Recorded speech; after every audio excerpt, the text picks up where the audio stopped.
UEP, 3 letters you'll see in Hildale and Colorado City. It's here at the park, on buildings, posted on land, but they're 3 letters that caught many people off guard when they were tossed around in the middle of Utah's deadliest flash flooding event. Our grief and sorrow is now met with extermination from our homes. Our family, with hundreds of other families, have been evicted from their homes because they will not forsake their religious beliefs. Prepared statements that took many by surprise. I've had my children taken from me.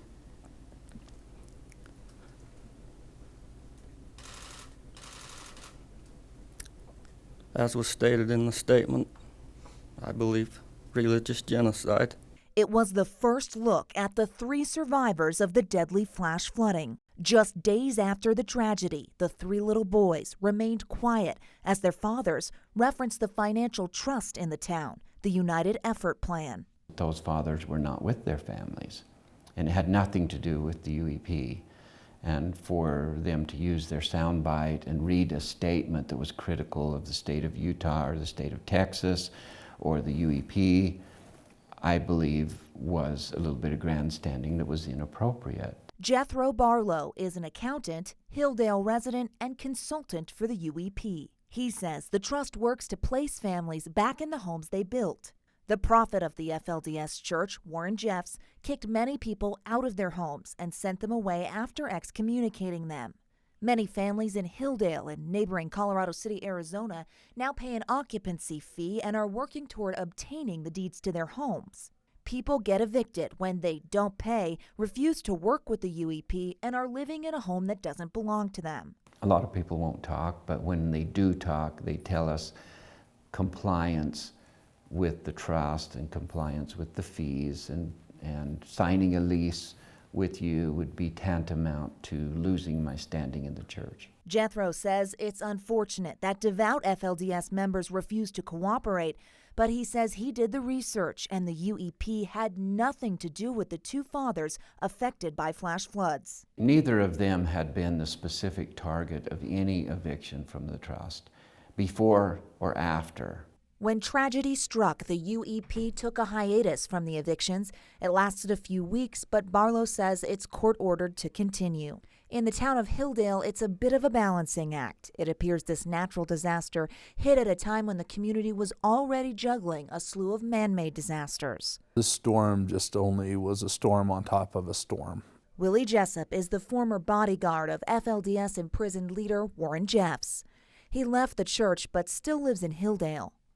He says nobody could have anticipated how terrible the floods would be, but says the cover-up by public officials immediately following the deaths was wrong. They wanted to make it about the UEP, they wanted to make it about an agenda, they wanted to make it about getting a big statement out on behalf of something other than those that were deceased, which was very distasteful and very hurtful. Jessup says the truth was not put out there in the middle of this disaster, the truth about the victims, the truth about the town, and the truth about how this will affect the community for years to come. They'll put on a big show to get their statement out, at that time, but to go and talk to them today and have them, tell what happened to the family, was the father even with them prior to the accident?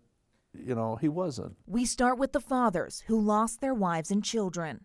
To this day, even while in prison, people in town say Warren Jeffs is still in control. When Warren was convicted of 2 counts of sexual assault to a child, he sent several edicts to his followers on how to live. In this case, he had separated that family, imploded their relationship. The father had been sent away from the community years and years ago, and the church had taken their housing away. There's 2 of these ladies had lost their children and were separated in the raid in Texas. The FLDS Church sent the fathers away, not the UEP.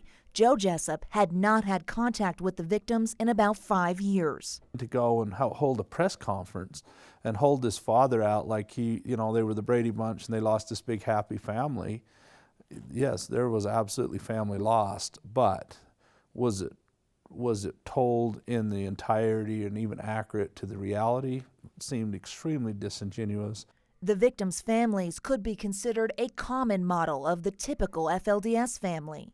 Under the direction of Warren Jeffs, Jessup says no husband and wives are cohabitating, family members are forbidden to talk to non-participating members, and no one is procreating.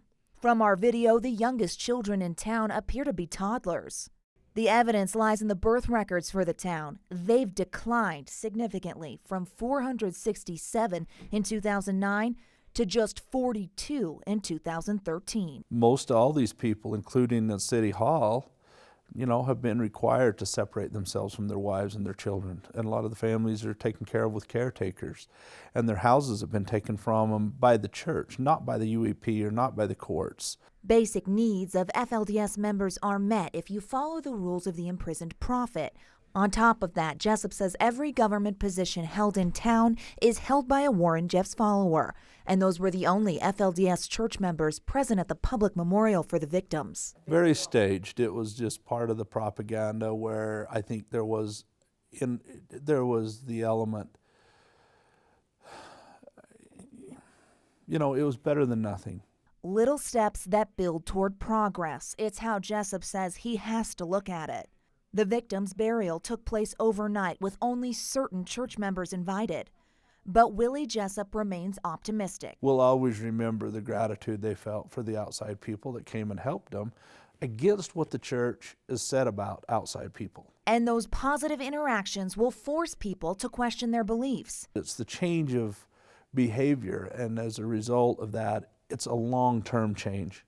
You're not going to see it overnight, but you'll see those little seeds of kindness that are planted that will last people a lifetime. You don't see too many of these in town, but some community members say this is where it has to start. It could be a slow process, but this town on the way to recovery. Reporting in Hildale, Alana Brophy, Good for Utah.